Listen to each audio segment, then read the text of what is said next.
سلام دوستای عزیزم، به ریتم آشپزی خیلی خیلی خوش اومدید. امروز بزنیم بریم که یکی از صبحونه‌های خیلی خفن تبریزی رو با همدیگه درست کنیم. عاشقش میشید مطمئنا. حالا مواد لازم: 100 تخم مرغ و به همراه خرما 6 عدد، همینطور پودر گردو 3 قاشق غذاخوری، کره به میزان لازم برای سرخ کردنش به کار میره، دارچین و نمک به میزان لازم. و حالا میکس این مواد چی میشه؟ فوق‌العاده فوق‌العاده خوشمزه است. حالا بریم با هم دیگه درست کنیم.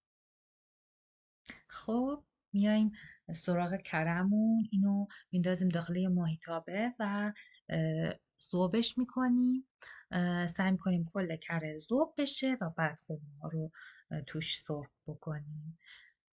خب خرماها رو هم سعی میکنیم که از وسط فقط یه دونه نصفش بکنیم و هسته‌هاش رو بگیریم و زیاد به قطعات کوچیک‌تر تقسیمش نمی‌کنیم. فقط از وسط که نصفش کنیم کافیه. اینم به خاطر اینه که خوب سرخ بشه. وگرنه میتونستیم خرما رو بدون اینکه نصف کنیم هم استفاده کنیم. این برای اینه که خوب سرخ بشه.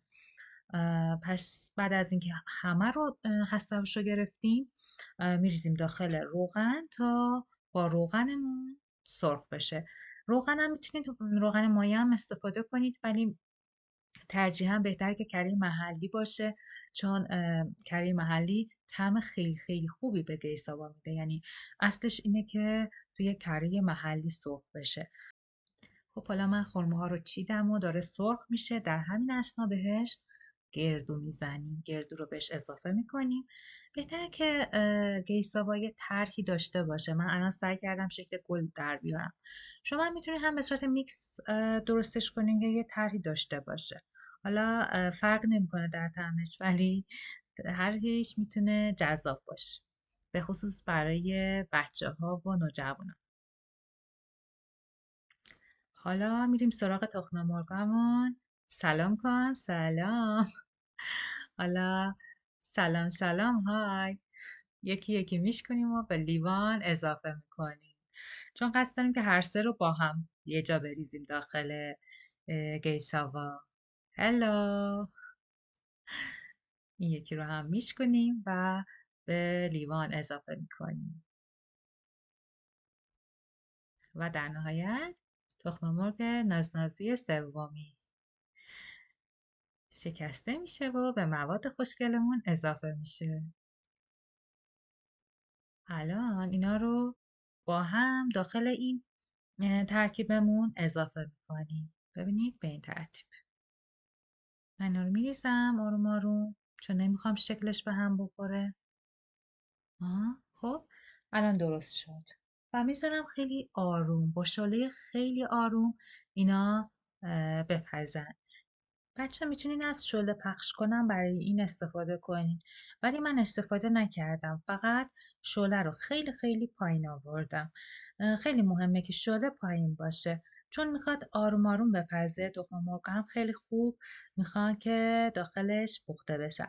بعد اگه بخواین که شعله یه خورده بالا باشه، بعضی قسمتش میسوزه و بعد جالب در نمیاد دیگه، خوب در نمیاد. پس سعی کنید خیلی شعلش پایین باشه. الان وقتشه که دارچین رو، وقتی که دیگه تقریبا میبینی که آماده است دیگه، دارچین رو بهش اضافه میکنیم. سعی میکنیم روی تخم مرغامون طرح بندازیم، ولی دارچین خیلی طعم فوق‌العاده‌ای به نیمرو هم حتی میده. شما اگه نیمرو هم درست کنید با دارچین، خیلی خیلی خوشمزه میشه. نمک رو هم اضافه میکنیم که دیگه کارش تموم بشه.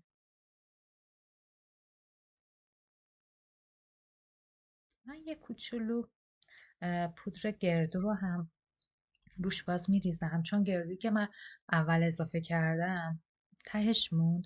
میخوام روی تخم مرغم یه خورده پودر گردویی که مونده بود رو اضافه کنم. یه خوردم روی خورما ها، همینطور در حد تزیین میریزم. الان حاضر شده و نوش جونتون. ببینید از ویوهای مختلف دارم فیلمش رو هم میگیرم. بفرمایین، نوش جونتون. بچه اگر از برنامه امروز خوشتون اومد لطفا منو با لایک و سابسکرایب حمایت بکنین. خدا نگهدارتون.